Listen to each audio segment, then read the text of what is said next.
Well, I think growing up in Zanzibar, which is in a way a concentrated cosmopolitan society. This series of presentation is part of the Awakening project. And at that time, then I joined here. It was government Indian Junior. Assalamu alaikum wa rahmatullahi wa barakatuh. Welcome to Learning from our History series of the Awakening project of Khoja Shi'a Ishnashri Muslim community. In this series of presentations are conversations with various personalities whose lives have touched many of us and inspired some of us. We believe that such conversations are of immense benefits to understand our heritage and community history. Awakening Project is a grassroots-led project that looks at challenges facing the community and how our foundational institutions of family, madrasa, and member can overcome these challenges. You will find more information on the Awakening Project of the Khoja Shi'a Ishnashri Muslim community website and various YouTube presentations that is now available. Now I have with us Professor Mohammed Iqbal Asaria. Assalamu alaikum, Iqbal Bhai. Alaikum salam, September. Professor Mohammed Iqbal Asaria is a visiting professor to London Institute of Banking and Finance, Bangor Business School, City University Business School, and a director of Afkar Group. In addition, Iqbal teaches the Islamic Finance, Accounting, Banking, and Insurance courses at Bangor Business School and a contributing tutor at Durham University's prestigious Summer School on Islamic Finance for the last 8 years. For the last 14 years, the Afkar Group has been organizing the annual International Takaful Summit in London, which attracts over 300 participants. This summit has become the leading thought forum for the global Takaful industry. In 2019, the Afkar Group organized its first Responsible Finance Summit in London. Iqbal is a special advisor on business and economic affairs to the Secretary General of the Muslim Council of Britain. In this capacity, he was a member of the Governor of the Bank of England's Working Party, set up to facilitate Sharia-compliant financial products in the UK market. He was also the chairperson of the World Bank NGO Committee for 4 years in the 1980s, where he represented the Third World Network. Iqbal is one of the founding trustees of the Salam Center and founder editor of the Afkar Inquiry Monthly magazine. He was awarded the CBE in the 2005 Queen's Honors List for services to the international development. Welcome, Iqbal Bhai. Now, this is an impressive achievement, and during our conversation, we would obviously explore the story behind some of these achievements. But before we do that, can you explain to our viewers what International Takaful Summit is all about, and also any projects that you may currently involved in? The annual Takaful Summit is set up to enable the Takaful industry. Takaful itself is the Islamic equivalent of insurance. You know, many Muslims, they feel that insurance is not allowed in Sharia because of various reasons. But we have shown, and of course many scholars have shown, that it is not insurance which is the problem. It is the way you do insurance which is the problem. So Takaful is very similar to cooperative insurance, which is an idea of helping each other to mitigate risk, because risks are always going to be there and you can mitigate. So if you know this very quite well-known incident in the life of the Prophet Sallallahu Alaihi Wasallam, a Bedouin came to him asking for some questions. And so he asked the Bedouin, he said to him, "Where is your camel?" And the Bedouin said, "I left it out Tawakkal Allah, Allah will look after it. So the Prophet said, no, go and tie it up properly and then come. Then pray for its safety. But you have a certain duty to tie up to mitigate the risk of somebody just, or the camel walking away, or you just walking away with the camel, right? Or, for example, in the traditional societies, you have this concept of diya, or generally compensation for manslaughter. If somebody is accidentally killed, then the person who is involved in the killing has to pay a compensation so the family of the person can look after themselves. And generally, it used to follow that if he cannot pay, then the family will pay, and if the family doesn't pay, the larger family can pay, and if the larger family doesn't pay, the whole tribe will pay. So this idea of compensation, of insurance, in some form or another has always been there. It's how to practice it. Now, what is happening now, obviously, is that all those family comforts are gone. People are moving to cities. There is no family, there is no support. So you have to look after yourself. At the same time, people are becoming richer, so they own many more things. So that is where the idea of insurance comes in. And takaful is a particular variant which allows the sharing of risk rather than some parties profiteering from risks. So it allows to house all these uh, explanations that you just given. It allows to house under takaful all Yeah. these products and then allow the Muslims to then make choices once they are aware and understand what this is all about, and particularly to bring the society up, Yeah. including themselves. So I, it's not yeah. only Muslim September, it is everybody who is interested in this. All People right. who work Okay. with cooperative, they can. The question is, in many times, it is also a question of terminology. Hmm. When they used to sell it as life insurance, Muslims used to say, no, life is in the hands of Allah, we can't. Then in Malaysia, they came up with a very intelligent idea. They started to call it family takaful. Do this to Mm-hmm. look after your family if something untoward happens to you, la samalla. Mm-hmm. Then it started selling like wildfire. Where people say, okay, yeah, I'm happy to protect my family, not my own life. So yes, it's generally a spirit of trying to mitigate risks which are beyond your control, right? Mm-hmm. Not everything is in your control. Like motor insurance here, for example, you can say, okay, I don't care if my car is damaged or I'm hurt. What happens to the third person involved in the accident? Who pays for that? So there's third party, which is compulsory here and compulsory in many, many countries, because that's outside your control, but also you're involved in the thing.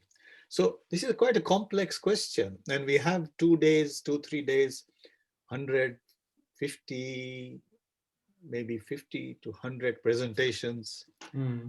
different people coming together and discussing how to do it, what is the best way to do it, are there any Sharia issues, where will you invest the premiums, because if you then invest it in haram avenues, then you invalidate the whole idea. Mm-hmm. No, I mean, Iqbal, very interesting the way you have obviously put across the whole notion of this takaful. Interestingly, I think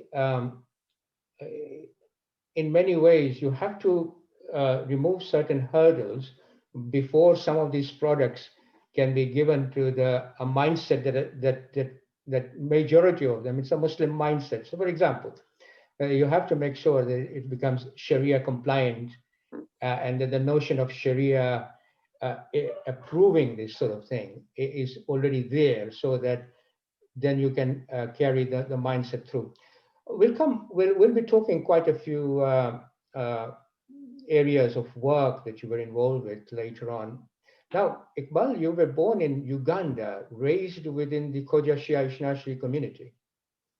Talk to us about your early childhood, your school years, inspiration from mother and father. General life in place you were born. I take it you were born in Kampala, am I right? Yes, that's correct. I am born in Okay. Kampala.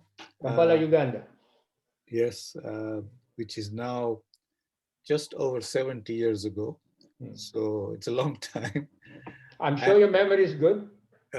Well, you develop a selective memory, as you know. You try to forget things which you Oh, have we all do that, yeah. not done well. But anyway, the thing is, yes, we were born to in the very sort of uh, group of the Khoja Shia Isnashri community of Kampala, which was not very small, but quite reasonably big and then growing. And we went to primary school in our own Isnashri school.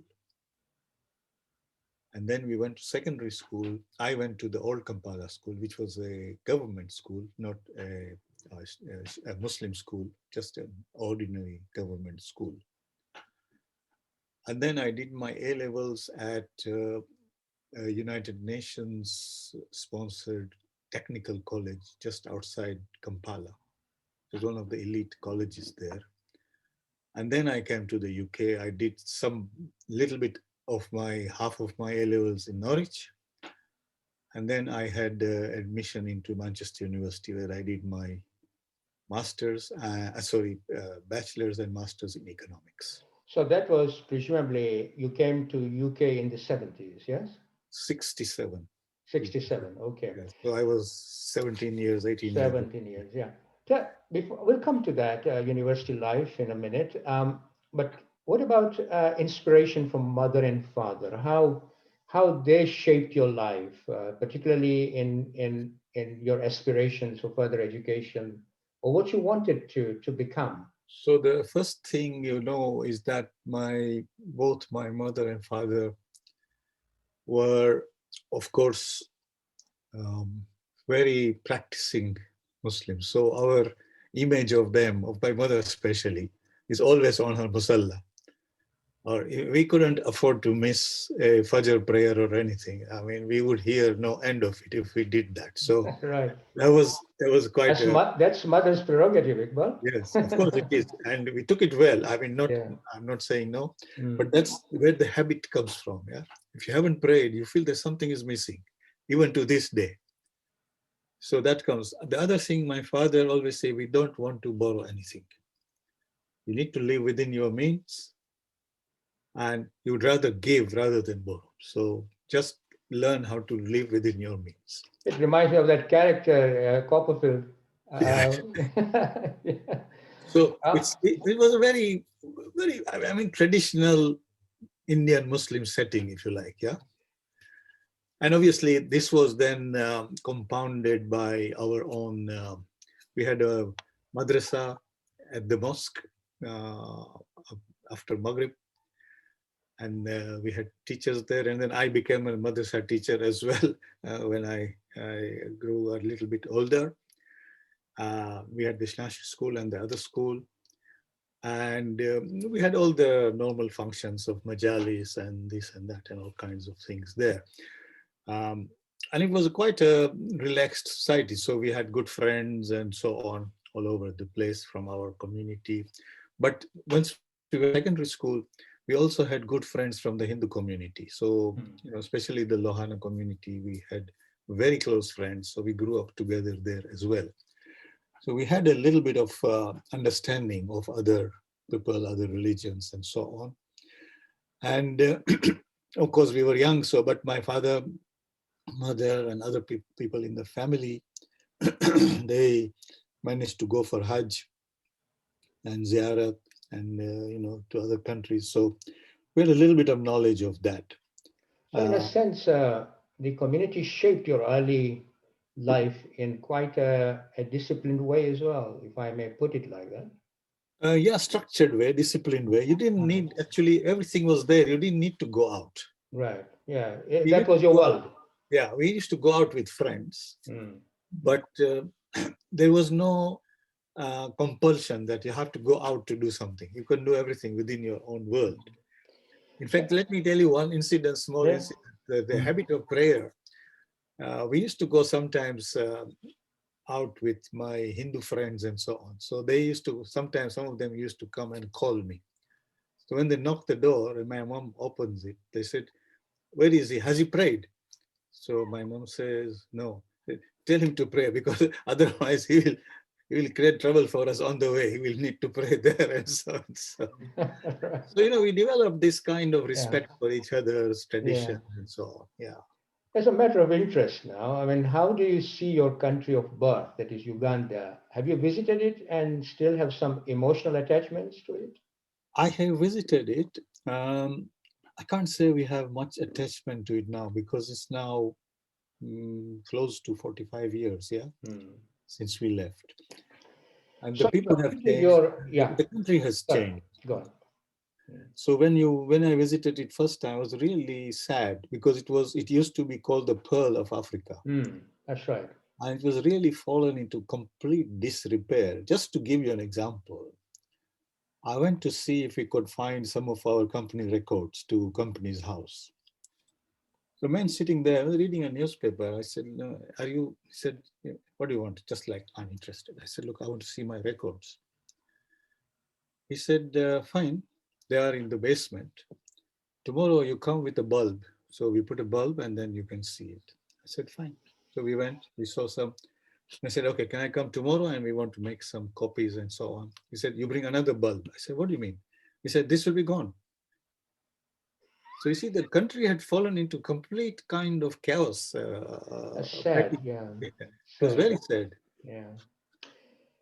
Okay, so you completed your primary and secondary education, then Manchester University. This was late 60s, and so early 70s you were at university. Talk to us about your life there at university and just after your university or completed your degree. Your first impression of your peers and colleagues, friends, environment, perhaps an event or two that you can remember and share with us. So you see, the main thing was that I was, I always consider it to be Allah's blessing. I was looking for accommodation in Manchester on day one.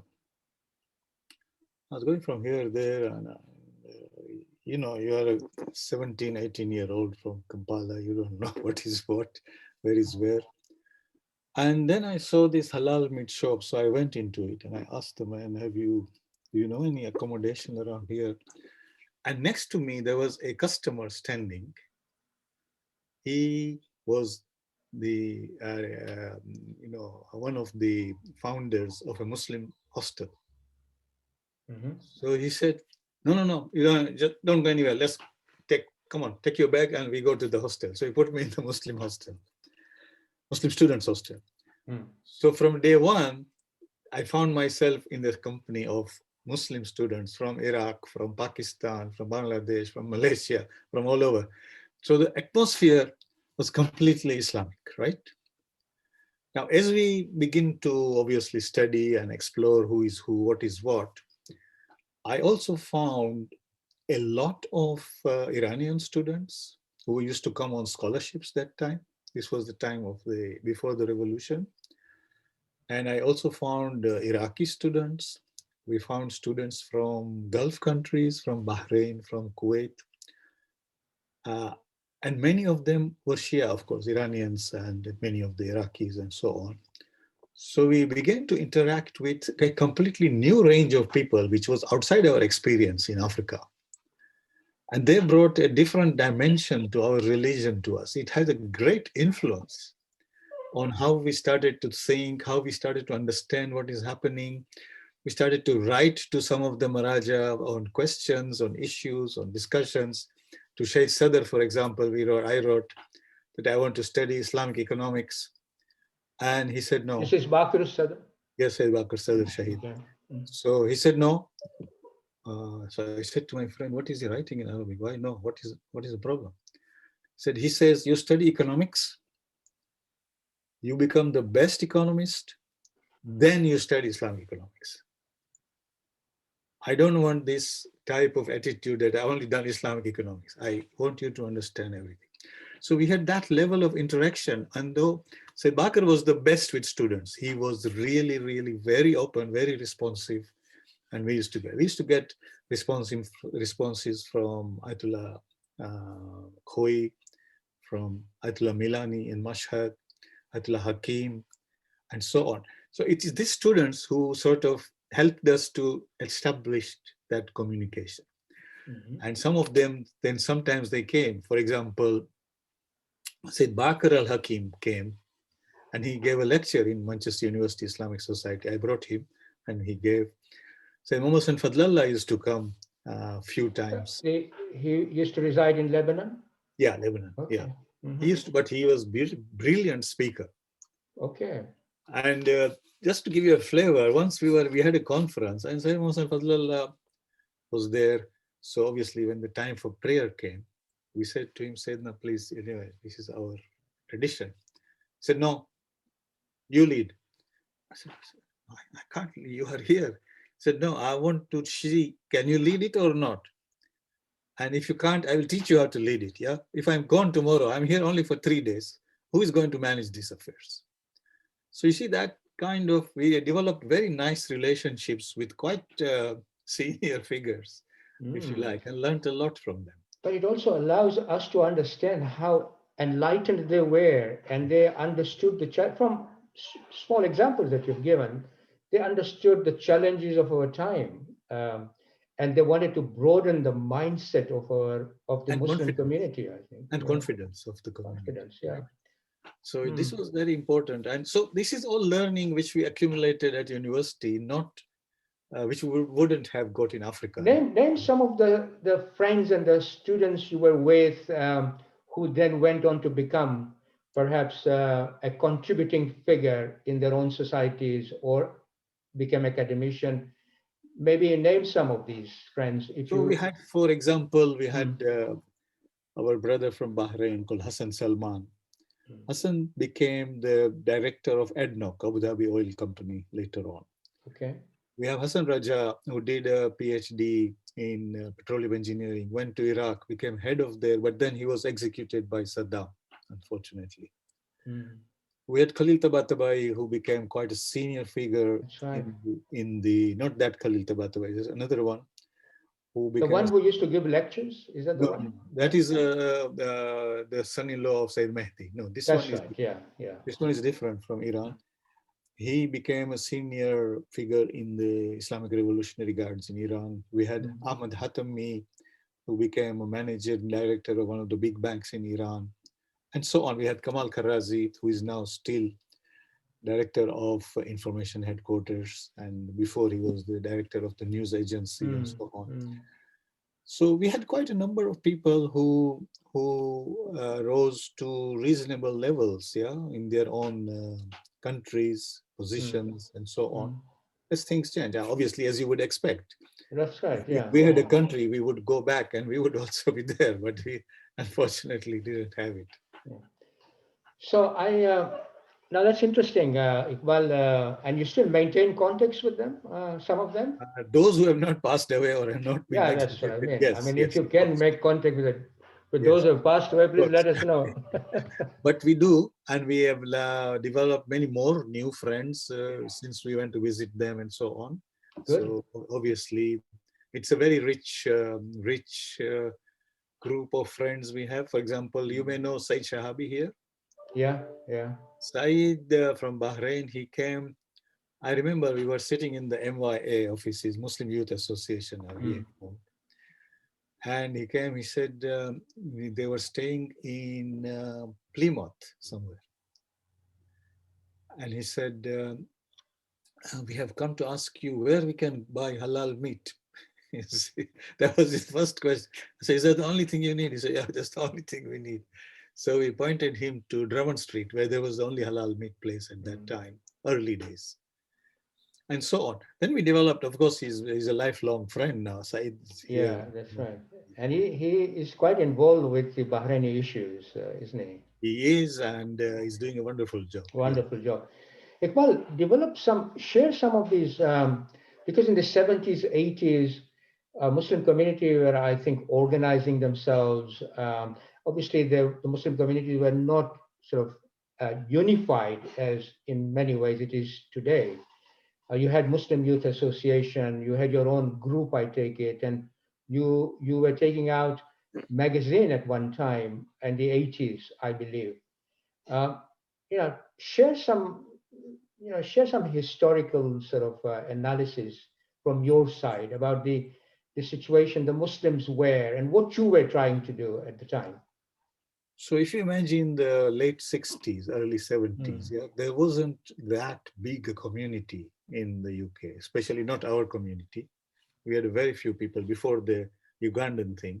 It was That's a very right. Yeah. community. And and also many other students, of course. So the students had a organization called FOSIS, Federation of Islamic Student Societies. Every university had a society, and we had a federation, and we had a conference twice a year. And I was a committee member of the FOSIS for many years. I was a president of the Manchester University Islamic Society. So that was with the Muslim community in general. Then as I said, when we met all these other people who are basically slasheries from different countries, we said we also need a forum which is not in conflict with FOSIS, but which is parallel. And we formed the Muslim Youth Association, which is the Shia society, where we also had a conference where we brought all these other people together and shared issues. So we had a very rich student life, if you like, both in the Muslim overall community and in the Shia community. In the Muslim community, 4 or 5 of us rose to very high positions. They were not able, or that time, this kind of sectarian attitudes were much less. They were quite accepting, and we will say, okay, this is the differences we have, and that's what we are. And we built the Islamic societies to a huge level. The Manchester University Islamic Society, when I chaired it for 4 years, used to then have 250 students in the Eid dinner. So you can see how influential it had become. Well, thanks very much. It gives an idea to the listener what the situation was like in the 70s, early 70s and beyond. You are an economist by profession, Iqbal, and hold notable positions both in universities and academia. You have also helped develop the Islamic finance and banking sector. Could you explain why you became interested in Islamic finance and banking, and how is it different to secular finance and banking? This is just sort of for our audience to understand the differences. And that's why I'm putting this question particularly. Sure. So I think, again, my life is full of Allah's help from one place or another. Alhamdulillah.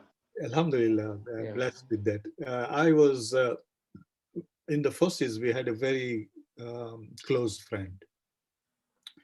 And he knew Professor Khurshid Ahmad very well. Oh, yeah, I know. Yeah. And Professor Khurshid Ahmad once asked him that, look, there is a conference on Islamic finance, Islamic economics happening in Makkah. Do you know somebody who can benefit from it? So this friend said, yeah, Iqbal, although he doesn't know anything about Islamic economics, but he's an economist. So they invited me to Makkah. So I said, would you like to go to Makkah? I said, yeah, of course, we will make Umrah, if nothing else. This is a nice opportunity to make Umrah. So we went to the conference 1976. The conference was supposed to be organized in 1975. It was initiated by King Faisal. But as you know, Faisal was assassinated in 75. So the conference was delayed to 76. Right, yeah. Now here we found maybe 300 plus of the top economists from most Muslim countries trying to debate, do we have our own system or not? Oh, and this was and a young person like me in the middle of this trying to figure out what is this? I mean, what is this new animal they are talking about? And so slowly you come to terms with it. What are the principles? And you meet some of the leading people, you read some of the books. And then you start going back to your Quranic studies and other things and say, what Allah is saying about this. And you very soon figure out that there is something quite different here. And then I started to read, say, Bakr Sadr's. Iktisaduna, Bank La Rabawiyya, and so on. So you figured out that yes, there is something. So I said, my heart says I must do something in this space, common with the Muslims. So 76 on, we started slowly understanding, learning, and building, and so on. And then we, of course, did the Afkar magazine in the 80s, which promoted all this kind of worldview overall, right? But later, in the UK, the opportunity presented itself to see if we can do something for Muslims. Now, here, again, Allah is really, really looking after this. Okay, I want to make you work in this direction. Professor Khurshid invited me to the Islamic Foundation for a Islamic finance conference that time, 90s, in the late 90s. And there, he had also invited Lord Eddie George, the governor of the Bank of England, Professor Abbas Mirakhor, who is still professor and retired now in the United States, who is a leading Islamic finance expert, the governor of the Central Bank of Malaysia, and so on. And for whatever reason, he had put me on the table of these 3 or 4 people. And so we were asking Eddie George. We said, Lord Eddie George, not Lord that time, but we said governor. In this country, we have, you are saying we have a lot of facility for Islamic finance for the global market, which was beginning that time. Yeah, we used to, our lawyers and accountants and used to service this. But we have nothing for our people here. So he said, but you know, I'm not sure if it can be done with our system, existing system. I mean, you know, it will complicate. So Professor Abbas Mirakhor said, no, it can be done. And the governor of the Central Bank of Malaysia said, we have both running parallel, conventional and Islamic, it can be done. So Eddie George said, okay, I will form a committee to see whether it can be done or not, systematically. So he formed a committee in which I was one of the members. And we worked out how to do home finance, how to do this in Sharia compliant way without going foul of the Bank of England regulations and the, you know, FCA and all these things. And we produced a report. And he really championed the report for the Treasury and so on. And changes in the law which were needed to make sure that it works. There is no disadvantage to the Islamic product. Luckily, English common law is very flexible. You may know this, Sipten. Yeah. It is a substance-based law. So Eddie George said, as long as the substance is clear, what you call it and what you don't call it, it doesn't matter here. There may be certain specific things which need to be changed, which we will change. For example, if you fail to pay your mortgage and your house is going to be repossessed, the Department of Welfare will take care of your mortgage interest. All right. Yeah, because to make sure that you don't lose the house on top of your job and so on, right? The question is, if you're not paying interest, but you're paying something else, then what will the department do? So we changed the law to make sure that it will still keep the loan or the financing current, however way they help you. So the law had to be changed from interest to keeping the financing current. So basically that was the main hurdle, the interest that is a small hurdle. The big hurdle was that Islamic finance, for example, requires the financier to buy the house and sell it to you. Okay, right. Now they can sell it for a period of time on all kinds of modalities, but that means 2 transactions. That means 2 stamp duties. Oh, because it's 2 transactions. That's right. Yes. So immediately your Islamic finance provider is at a disadvantage of anything Expensive. from Yeah. 20,000. So that was the main change in the law, which was accompanied in 2005, where they said these 2, Islamic finance, home finance, and these should be taken as one. And this is not counted as two transactions. It should be counted Right. as one. So that disadvantage was gone. Hmm. Everything else So, was Iqbal, subsidiary. may I stop here? In that sense, the acceptance of Islamic law into the common law was quite nicely accommodated then. Yeah, and you can see we have done studies to compare this to France and other jurisdictions where Right. there is not the common law, where there is a literal law. It's Very idealistic, yeah. no, it's just also letter of the law, right? Rather Yeah. than substance. Hmm. It's been a nightmare. Hmm. Years and years of work to alter every word, to explain every word. Whereas here, the substance is clear, that's fine. So you can go ahead. Hmm. So in that sense, British legal system was quite accommodating to It the is Islamic finance. still very accommodating. And if you play it right, you can get many things done. Right. Now, the question is you need to have a champion, right? Hmm. So I told Lord Oh, Eddie within the George, system. within the system, Yeah, at okay. senior level. So I told Lord Eddie George, I said to him, why did you put so much time in helping us? No, because once you form the committee, he said, once a month you come to my office, I will spend the whole afternoon to see if there are any issues. So when we go, he says to me, do you have any issues? I say, yeah, I have written to the treasury and they haven't responded. It's 3 months now. I pick up the phone. He said, Gordon, I'm sending these people tomorrow, yeah? No, not to, okay, day after tomorrow. So 3 months they haven't replied, and in one day the appointment is fixed. Next day I'll fix it with inland revenue, all the departments which need to be aware of what's happening, right? So this kind of really proactive support, not Very favor, important, yeah. it's very important. Yeah. So I asked him, why do you do that? Why did you do that? He said, look, let me tell you something. When I was a junior official in the bank, I had neighbors who were Muslims. One day, the neighbors, we invited them for dinner.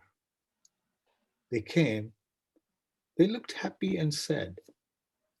So I asked them, what is the problem? Why do you have these two moods? I can't understand. They said to me that, Lord Eddie George, we are very happy that we got possession of our house today. New house. We are very unhappy that we couldn't do it in the Sharia way. We had to buy a conventional mortgage. And he said to me, the very look on their face, the very sincere feeling of hurt had such an impression on me that I thought if ever I had the position, I will change this. What a nice story. How it is documented in one of his speeches, how our behavior has an impact on Absolutely. people. It's very important for us. Something to learn. Something to learn.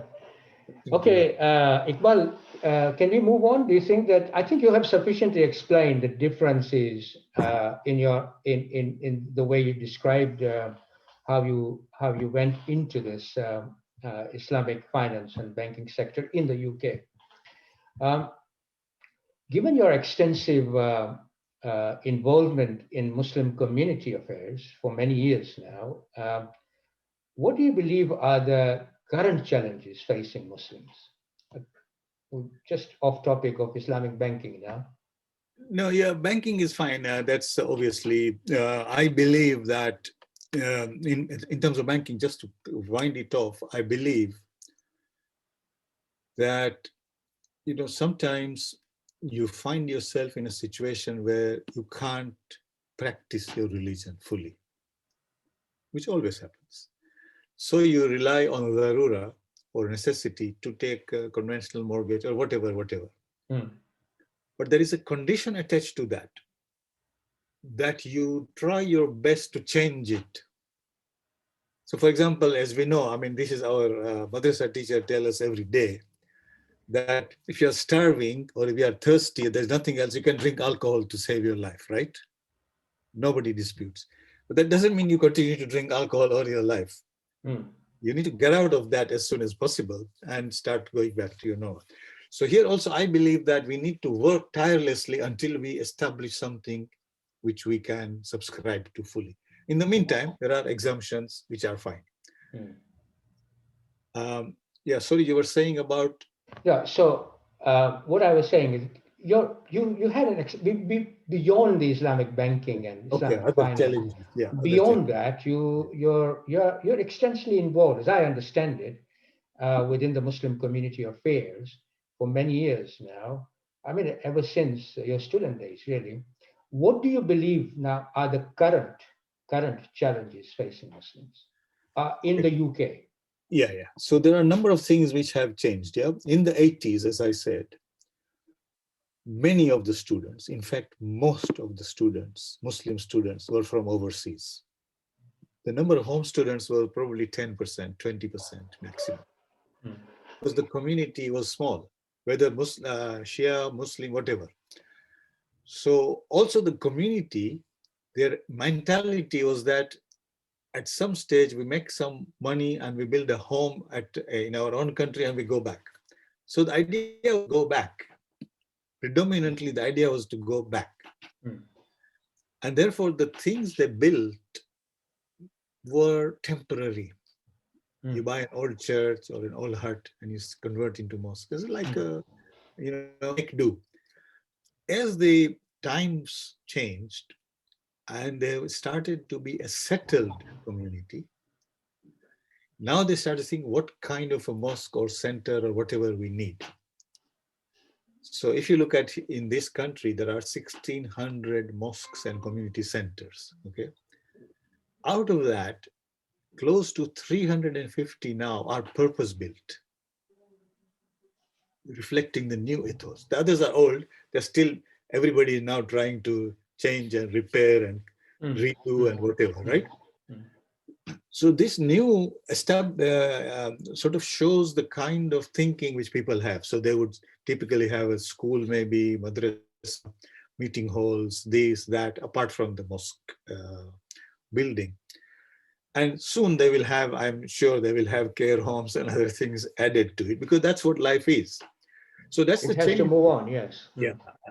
But at the same time, now the students started to feel that they are here. There is no place to go. You go to Pakistan or you go to Iran or Iraq for holiday, but you are staying here. So now you got to involve in politics, in all kinds of other issues in this country, because they affect you. And they are going to affect you.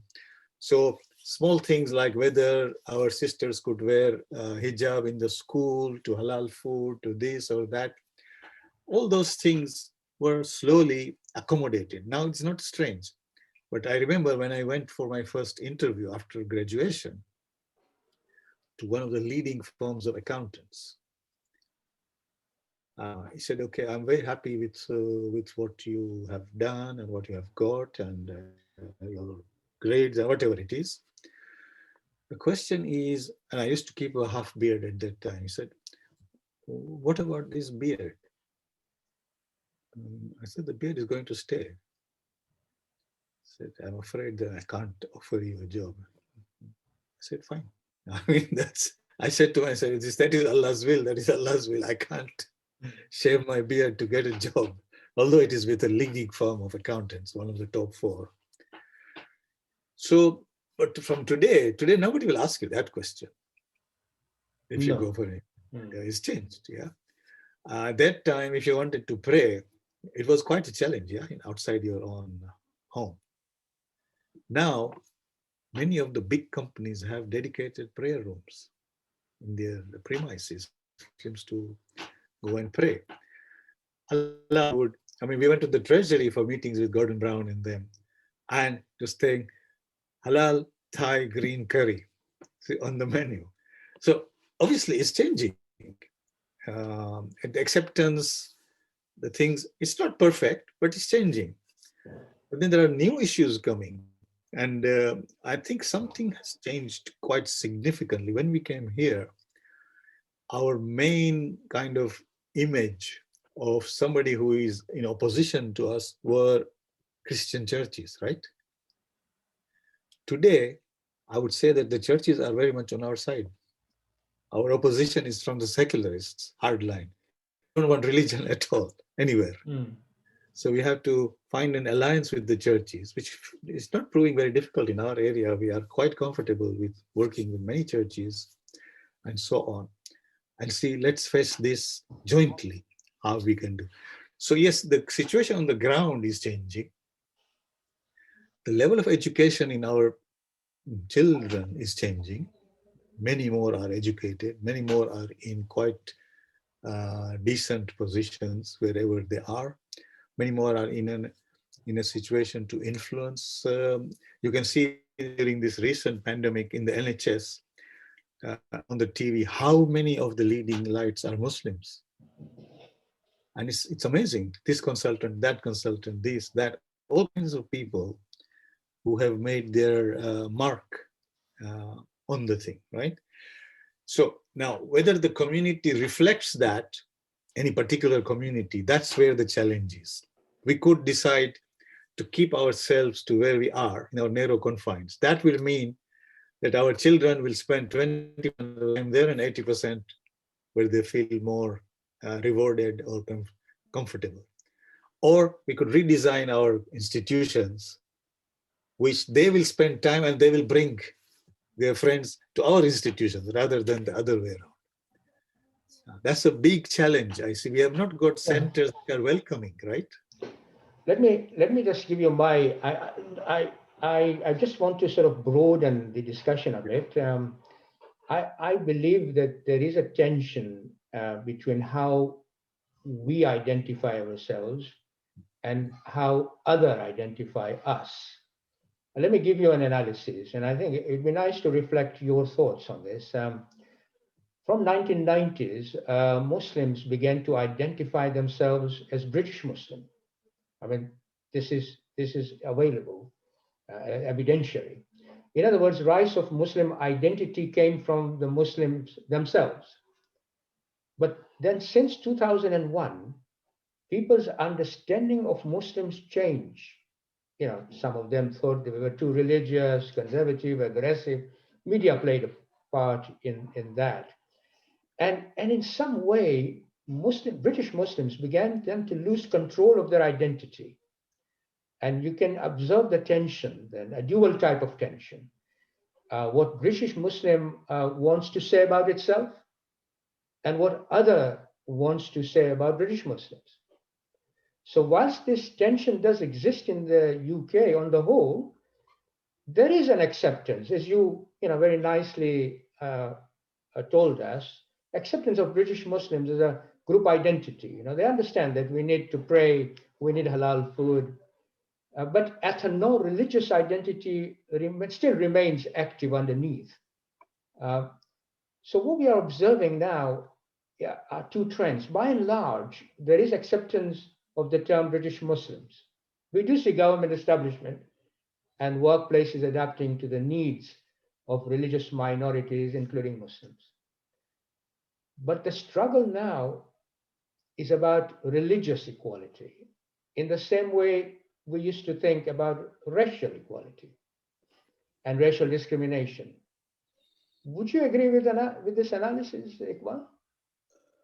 It is true, but there is a complication here, September. One is that, especially after the 1980s, there was a lot of effort to bring different agendas from overseas into the British Muslim community, either through funding or madrasas or this or that. So there is a Salafi trend, there is this trend, that trend, which is promoted by different factions and different countries even, and so on. So young and impressionable people who face this identity crisis, if you like, quite vulnerable to, well, some became Salafis, say we must dress like this and we must have this miswak and so, and these beards and so on. Others just left it and say we don't have anything to do with it and so on.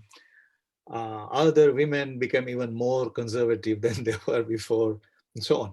So it has a double effect, but amongst that, there is a lot of external inputs, if you like. Now, these external inputs were not like just religiously motivated. They were also motivated by having their own corners, their own influences. And this has happened in many Muslim countries as well, mind you, it's not only here. Even in Africa, you see, for example, even something as simple as the Mawlid, right? Which used to be a huge, major celebration. I know certainly in places like Mombasa and things, there is a week to 10 days of just celebration of the Prophet's birthday on. Once the Salafi money came, they started to make it bid'ah and haram and split the community and all these kind of things. Where did this come from? It's just impossible. I started to do that here as well. Partly the increase in sectarian tension is also because of there, right? Because in some mosques, if you go, you find a bit uncomfortable to pray the way you want to pray, right? In others, you feel quite relaxed. So it's all coming from those imams and things who are coming from Medina and other places studying. Azhar used to be much more tolerant, but the others are less so. So yes, the internal evolution of the community, understanding their identity and challenges, has been compounded by an actor. And now is the time when a lot of these young people are beginning to evaluate their external influence, say, no, this is nothing. We are British Muslims. Do you think then in that case, Iqbal, that this diasporic national link, diasporic, that means that they have the diasporic history, and some of the communities obviously have held on to it. I mean, I believe that one can integrate diasporic and national identity together. It's not beyond our wit not to do it. But do you think that, generally speaking, the Muslim diaspora and then the national link, which is beginning to arise within the young, within the next generation of Muslims, would it stay on, do you think, or would it sever and sort of go completely towards the British national sort of identity? That we would be capable of building our own identity as a British Muslim. I think we have to work to sever it from there. Oh, right. Because we are really opening ourselves to influences which are not in our control. They might be against our agenda as well, right? But I agree with you there. But in the sense that we have that our own heritage and all that, we mustn't heritage forget you can always heritage you can always bring. Yeah. For example, we have like a lot of students who go and study there and come back from whether it's Iran or Medina or so on, and make an input here. But they should not be able to become people who dictate what we do. No, I accept. We should have a dialogue with them, right? Yeah. That this is a different situation here. Let's see what we can do about it. So yes, we benefit from heritage, but we are not. And culture as well. I'm talking about cultural heritage aspect of one's background. You can never forget that, because if you forget it, I mean, you're nowhere. If as Indians, original Indian culture, we start to become Iranian, for example, it will not fit. Oh, we still try to do. Or Iraqi or whatever, yeah, it will not fit. Of course not, yeah. We can benefit from the study and learning and so on. Sure, yeah. But we have to still find a way to relate to our culture. Yeah. I feel that I think cultural heritage, national, I think that needs to be blended in and create a British Muslim identity. Maybe that's the way forward. So we are saying, you see, the one slogan which some people are developing is proudly Muslim, but comfortably British. Okay, there's something in it. You talked about sectarian position of the British Muslims. I have a question here, thinking about it. Do you feel that Muslims in the UK are still affected by a sectarian outlook, such as Shias against Sunnis, or have we made progress in being more unified? Do you feel organizations like Muslim Council of Britain and others make a direct impact in solving grassroots Muslim problems? Or do you still feel that whilst we still have Muslim Council of Britain as an umbrella organization, but within that, the leadership may feel that we have a unified position, but the grassroots are not connected with that position. Within the grassroots, there may be a disconnect. Be interesting to see your views. I think, you see, in the grassroots, there are a number of trends going on, as I said. One is linked to the more Salafi, Devbandi kind of thing, which will be more sectarian oriented, right?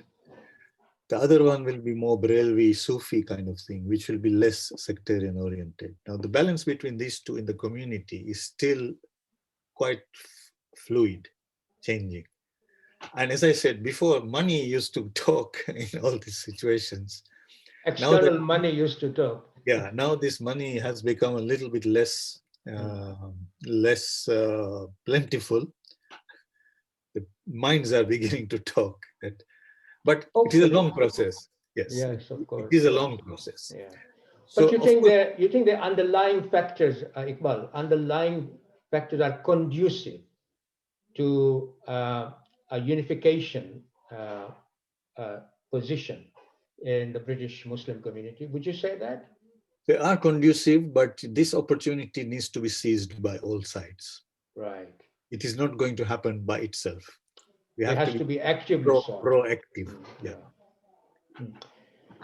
Okay, Iqbal, we now go on to, you are a dean, is it acting dean, I believe, of Al-Mahdi Institute. How did you come about this position and what is your role?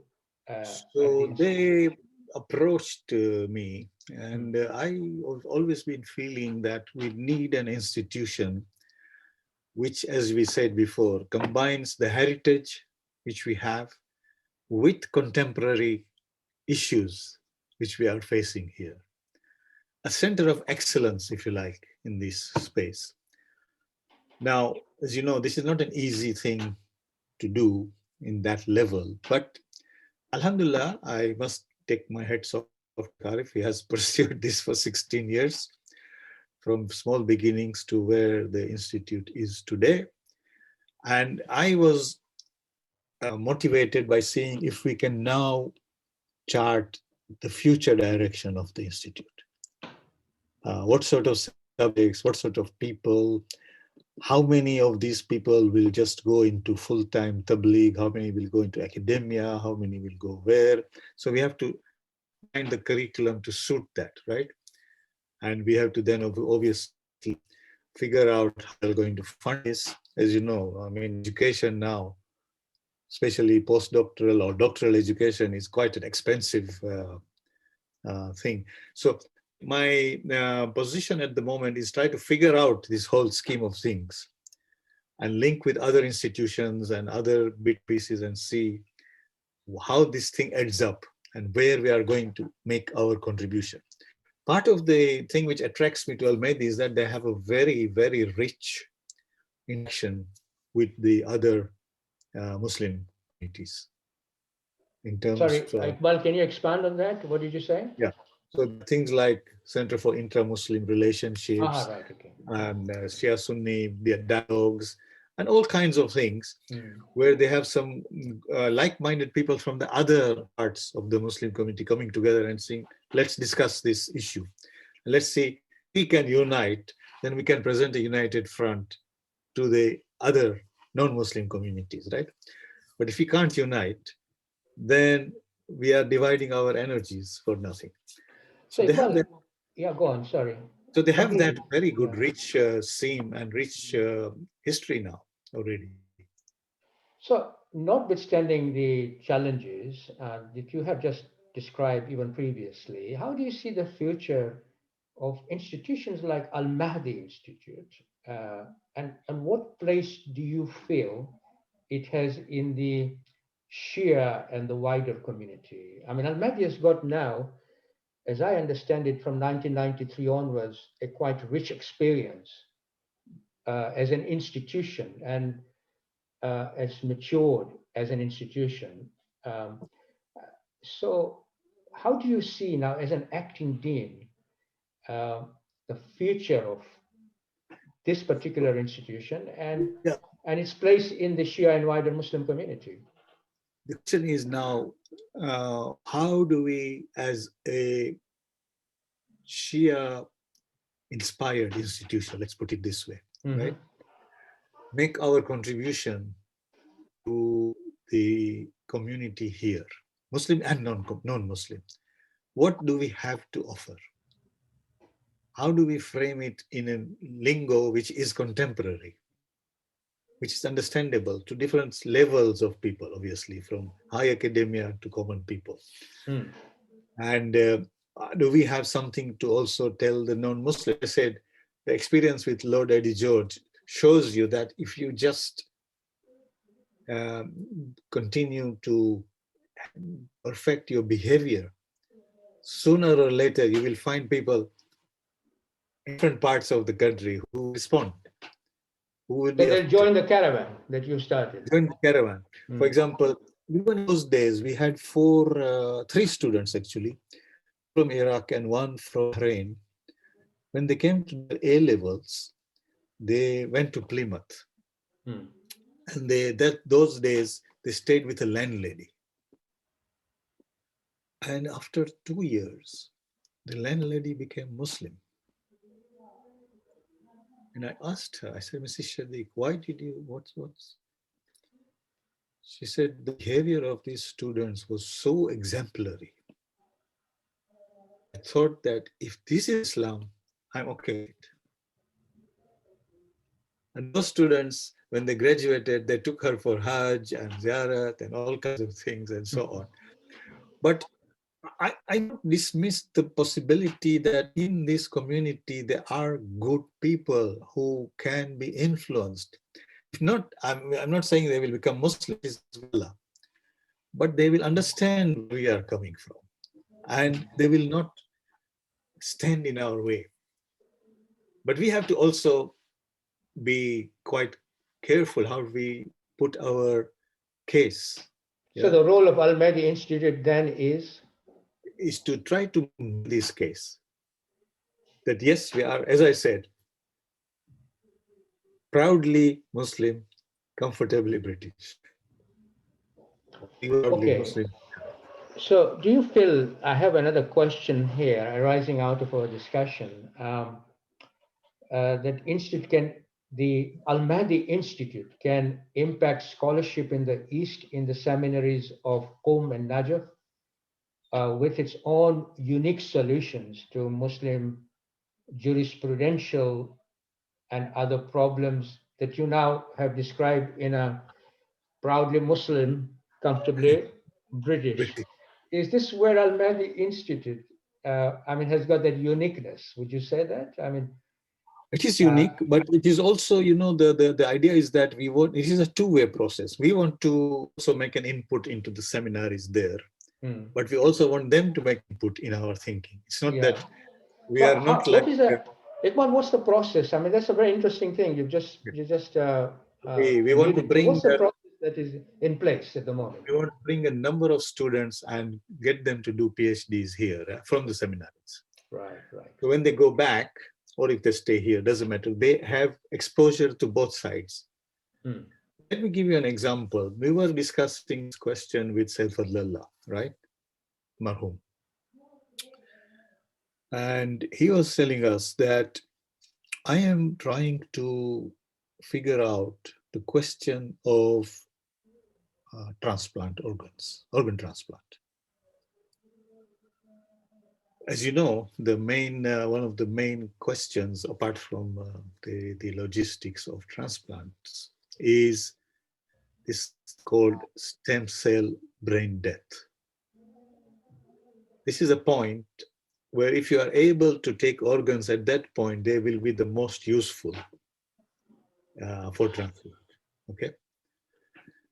So he is saying that, it's a complicated issue.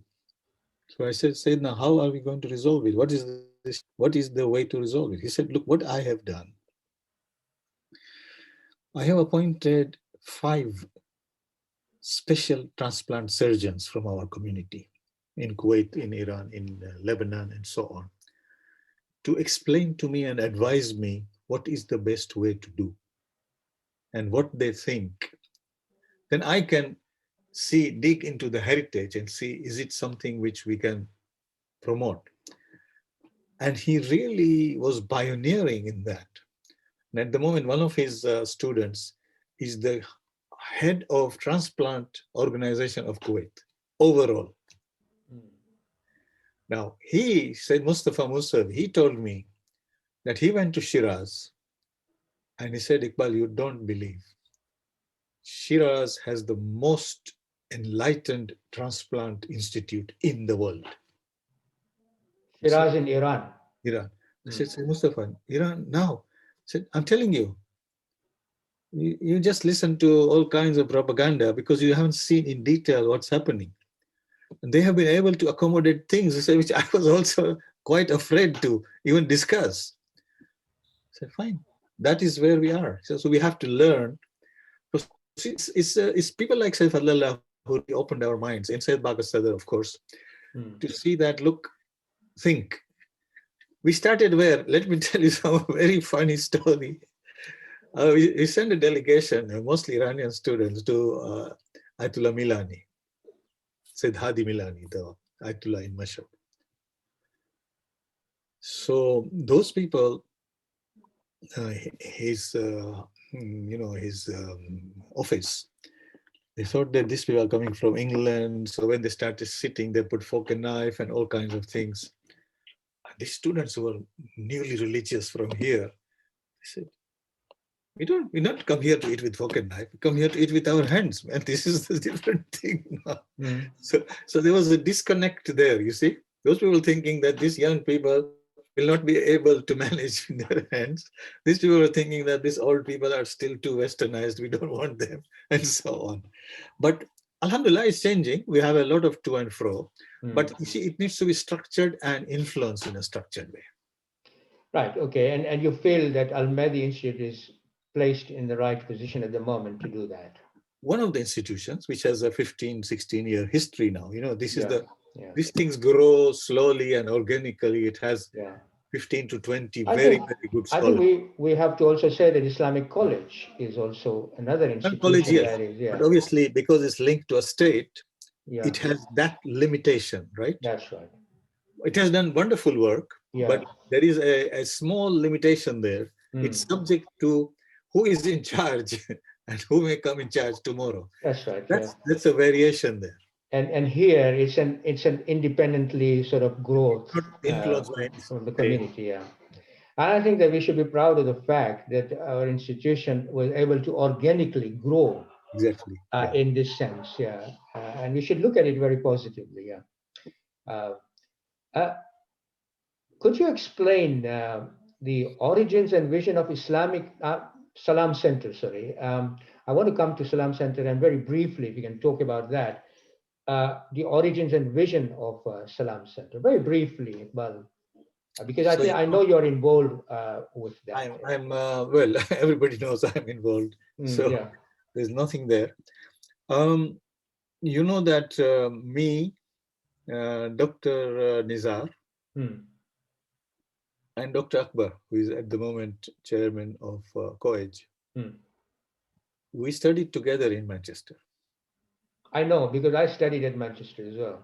These two were doing medicine, I was doing economics, but we stayed in the same and we used to cook together and eat together, and the whole thing. And we all absorbed that ethos which I described of the wider Shia students. So we are all influenced by that ethos, and we want to make our centers welcoming to that ethos. Especially now we have larger Shia communities here, rather than only from East Africa or Pakistan, so on. So that's one of the founding influences, if you like. We always thought that we will make our centers open and welcoming to these influences. Whatever they bring, they bring. The other thing is this new challenge that we need to be able to find ways, as I said before, that as a new center, to be able to get our children to use that as their main base rather than something else. So the facilities, if you look at them, are designed to keep them there. At the Salam Center. At the Salam Center. It's like You know, comprehensive social gathering place, yeah? gathering, meeting place, lecture place, this, that, everything. And a prayer, of course, Musalla. As you know, for example, you know that in places like Mombasa, where they built a sports club. And then the idea initially was that all of them must go for Maghrib to the mosque. Now the mosque was a little bit far, so people used to skip away home, and so they built a small mosque in the sports club. I was a huge hue and cry. They are duplicating things. But that was logical in the sense that you need them to pray here rather than not pray or go Otherwise, home. the objectives are missed. Yeah. So it is an evolution. It is an evolution. But again, to keep them, I mean, sports club itself was a big problem initially when it started. But then it became part of of life. Mombasa Sports Club now, Mombasa Chama Sports Club, it's one of the most famous icons they have. Yeah. Now, obviously, on the side of the sports club, they built the Imambara and so on. So it's completely a different evolution altogether. So I mean, I can understand that, you know, the younger generation now have one place to come to where they will get all their facilities and also religiously secure in that sense. But what about the non-Muslims within the community? How do you cater for those guys? I mean, would there still be a wall there for them to enter into Salam Center, or would they be quite free to enter into such centers that Our you're wish is describing? to be as open as possible. Hmm. And this was, you know, I was struck by this. I was really sad by this event. I was passing by the mosque in Regent's Park, you know, the Regent's Park mosque. When you come from the park, the dome has a glass panel below it. Yes. From the glass, you can see the chandelier, beautiful chandelier there. Yeah. And I was passing by, and there was a policeman. He was looking at it, and I said, "Officer, what are you looking at?" He said, "It's just such a beautiful chandelier." And I said, "Why don't you go in and see it properly?" He said, "You know something? I've been patrolling these streets for many years, and I always feel that I'm not welcome in there. I'll be greeted with suspicion." So I said to him, "No, don't worry, I'll take you." I took him. But that had an impact on me, that, you see, our center is not welcoming. The man is not feeling comfortable to come and look at what we are doing. If only he knew that we only pray, we don't do anything else. His prejudices, his misconceptions will go, you see. But otherwise, it's all built. I don't know what they are doing inside there and what is happening here and there. So here also we want to try to make it as open as possible, so that they feel comfortable and come and learn. And we learn from them, of course. Lastly, Iqbal, because time is now passing on,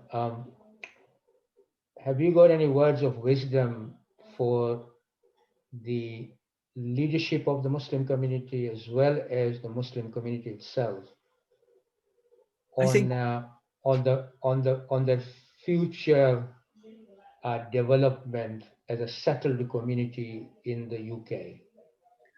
I think that the window of opportunity is opening up. Society now is looking at this question of equity and justice. People are seeing that there is something wrong. Some people are suffering more from COVID than others. Some people are more poor than others. Why should it be so, etc.? This is a debate in which we can make a huge contribution, because we come from a ethos of justice, especially the heritage of Imam Ali alayhi salam. And if we can just find a way to express this in common concerns, common matters, then I think we would have situated ourselves at the center of the change which is coming.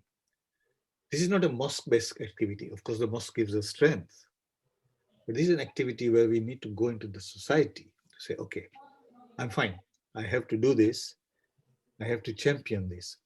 For example, when I was working at this World Bank NGO committee, Claire Short was the Secretary of State for Development. And I said to Claire, Claire, you know, my thinking is that if I had £1,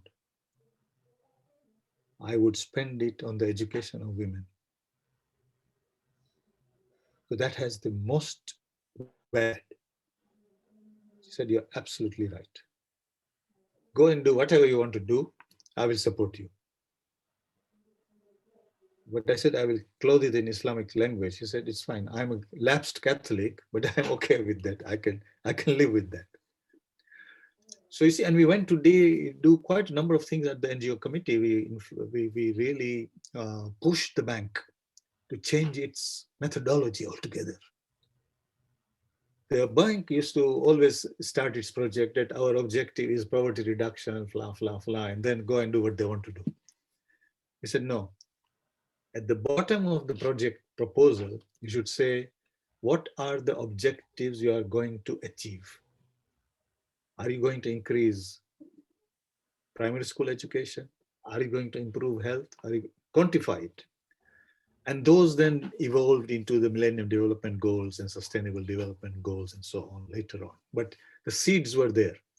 The seeds were in the question of justice. How to be just and equitable to people, whilst being, of course, keeping our values and our strengths and so on.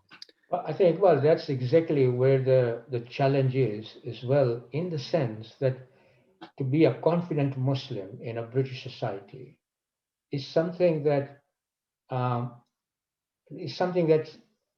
many youngsters have got so much skill and so much to contribute but they want to be confident, or rather confident Muslim, to move forward. And I think this is where that the challenge is, that we need to now just break that and move forward and be confident Muslim, and also be authoritative as citizens of the country to say, well, we are here to stay, and that this is our contribution, and judge it in the market of all those other options that are available, and pick up, but give us a chance to also put our things forward. Importantly, we want to make this contribution in the wider context. We are not only Well, talking that's what I'm saying, that in a wider context, this is a challenge for a very lot of young people, that they want to move forward as confident Muslims. Yeah. So this is now, I think, with this different circumstances evolving, the opportunity is there. And as I think it's Louis Pasteur, he said that chance favors the prepared person. Chance favors the prepared person, person who is ready. Okay. So you've done all the homework. Just the opportunity comes, you grab it. But if you're not prepared, don't let it by. Don't let it by.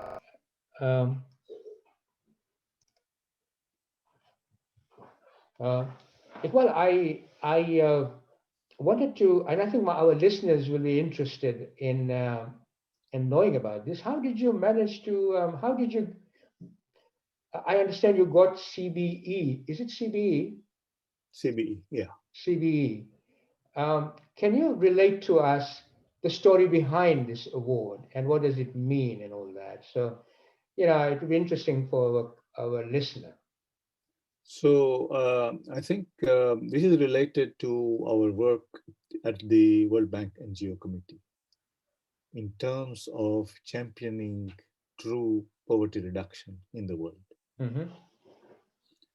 And the influence, NGO Committee is not part of the World Bank. It is working in many times against the World Bank's policies, right? So it's an advocacy group which is trying to make the bank accountable for what it is pretending to do. And so we tried to change a lot of policies, which then became pro poor rather than, just um, creating the same kind of situations which we have in other places, and how aid and help can be directed towards this sector. As I said, we brought this idea of having measurements for what the policies were doing. Slowly that evolved, not us, but generally evolved into the Millennium Development Goals and Sustainable Development Goals and so on.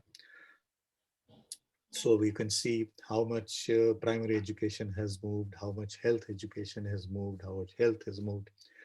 Now, I was the chairman, I was elected the chairman of the committee for 4 years, right? So you had under me leading NGOs like Oxfam, um, Save the Children's Fund.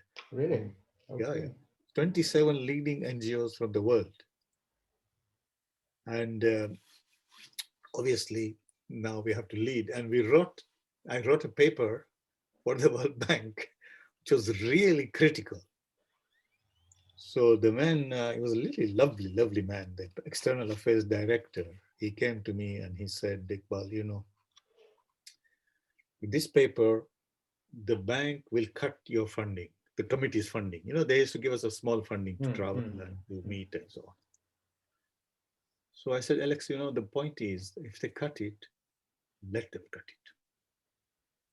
He said, but I said, don't worry, Alex, don't worry, just let them cut it. 2 weeks, I went to all the big NGOs, Oxfam, this Al Khan Foundation, all of them which were members, Al Khan Development Network and so on. And said, guys, can we each put 10,000 pounds each to make up the budget? And most of them put more. And then I went to Alex. I said to Alex, we are going to have 4 meetings a year instead of 2.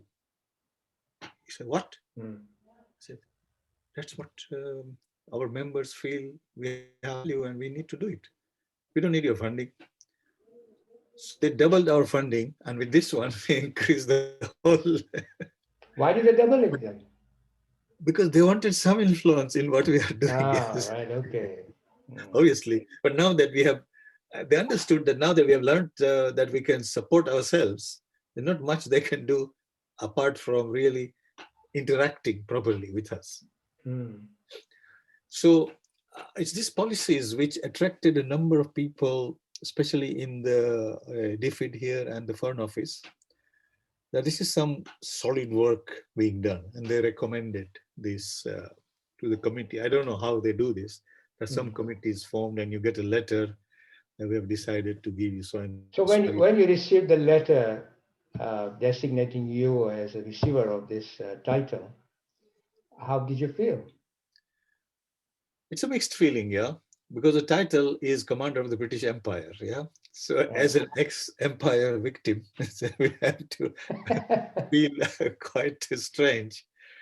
But at the same time, it is an honor. That's right, yes. So obviously there is a debate both ways, and my children and my friends and all of them. I didn't say yes straight away. I asked all of them. And you won't believe it then, 99% of my friends whom I trust globally, from all over the world, Malaysia, Nigeria, Iran, Iraq, all over the place, they said, just take it. Don't hesitate. I said, but he said, no, this is an honor and an umbrella which you need. This is 2005, yeah? It's post 2001, as you can imagine. Yeah. It's a very toxic environment. So my children said, okay, now since all these uncles whom they knew coming to visit our house from everywhere on the world are saying we can't say no, but don't use it like a badge of honor on you every time you go somewhere. I said, that's why I'm not intending to use it. I'm just thinking that this is an honor for something which we've done in the direction of justice rather than anything else. Not self, I don't make any money from it or anything. The World Bank NGO time actually cost me a lot of, because I couldn't do other work to earn my living. So it drained me. But it was really a worthwhile effort to see how you can interact with NGOs, big NGOs from different places.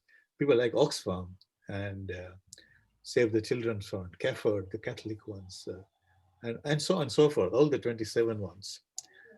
And it was a very fruitful part of my life.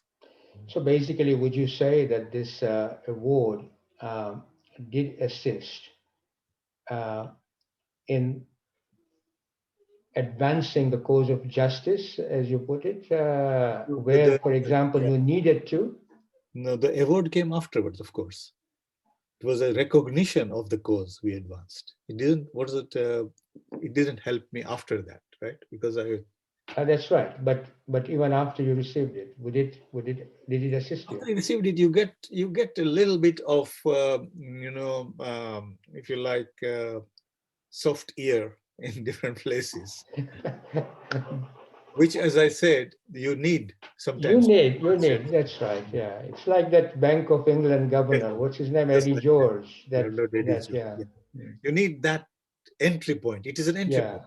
In many ways, what your friends, trusted friends, advised you is the very fact that you will be able to have those ears. Yeah. To And listen. then it's your ability and your preparedness. As I said, Absolutely if you're a right. prepared person, chance will favor you, and you will. Yeah, definitely. Yeah. I think Iqbal, thank you for those words of wisdom. Wonderful conversation, sharing with us your experiences and thoughts. I hope our listeners will have much to think about, and hope that they can also fully contribute towards charting out their own destinies, as you have done in your journey of life as well. I'm sure I'm seeing so many really talented, confident young people in our communities Hmm. that, given the right ambience, I'm sure they can shine and Inshallah. do good things, inshallah. Thank you very much Very for your time, and thank you for coming and sharing with us wise words of wisdom as well. Thank you. It's a pleasure. Thank you very much. Okay. Khuda Hafiz. Khuda Hafiz.